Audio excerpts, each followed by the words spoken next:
भगवान श्री राम और माता सीता की कुछ रोचक बातें। भगवान विष्णु जी के मुख्य रूप से 10 अवतार माने जाते हैं। भगवान श्री राम उन्हीं में से एक अवतार हैं, जिन्होंने त्रेता युग में इक्ष्वाकु वंश में अयोध्या के रघुवंशी राजा दशरथ जी के पुत्र के रूप में जन्म लिया। भगवान विष्णु जी के मुख्य 10 अवतार मत्स्य अवतार, वराह अवतार, नरसिंह अवतार, कूर्म अवतार, मोहिनी अवतार, वामन अवतार, परशुराम अवतार, श्री राम अवतार, श्री कृष्ण अवतार, कल्कि अवतार और बुद्ध अवतार माना गया है। माता सीता मिथिला के नरेश राजा जनक की ज्येष्ठ पुत्री है। सीता जी भगवान विष्णु की पत्नी महालक्ष्मी जी का अवतार है। सीता जी की एक बहन है उर्मिला। वहीं मांडवी और श्रुतकीर्ति राजा जनक के छोटे भाई कुशध्वज की बेटियां थीं। सीता जी ने बचपन में ही भगवान शिव का भारी धनुष एक हाथ से ही उठा लिया था।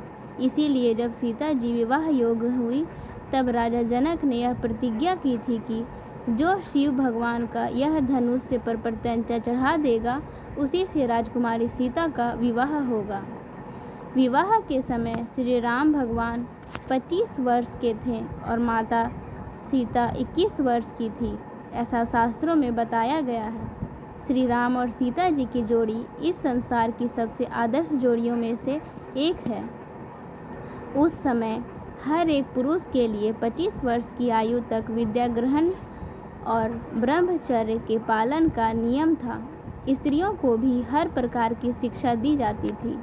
बाल विवाह, सती प्रथा आदि नहीं थी। समाज में अपराध शून्य के बराबर था। और रही बात असुरों की, तो उनका अपना अलग संसार था। मार्गशीर्ष मास में शुक्ल पक्ष की पंचमी तिथि को विवाह पंचमी के रूप में मनाया जाता है। इस दिन भगवान श्री राम और सीता जी का विवाह हुआ था, इसलिए विवाह पंचमी को राम सीता विवाह उत्सव के रूप में मनाया जाता है। 14 वर्ष का वनवास श्री राम के लिए था, लेकिन उनकी पत्नी सीता जी और भाई लक्ष्मण उनके साथ गए थे। भगवान श्री राम के वनवास का मुख्य उद्देश्य सभी भक्तों और ऋषि मुनियों को अपना दर्शन देना था और राक्षसों का संहार करना था। भगवान श्री राम जी के सबसे बड़े भक्त हनुमान जी भगवान शिव के 11वें रुद्र अवतार माने जाते हैं। कुश और लव श्री राम और सीता जी के पुत्र हैं।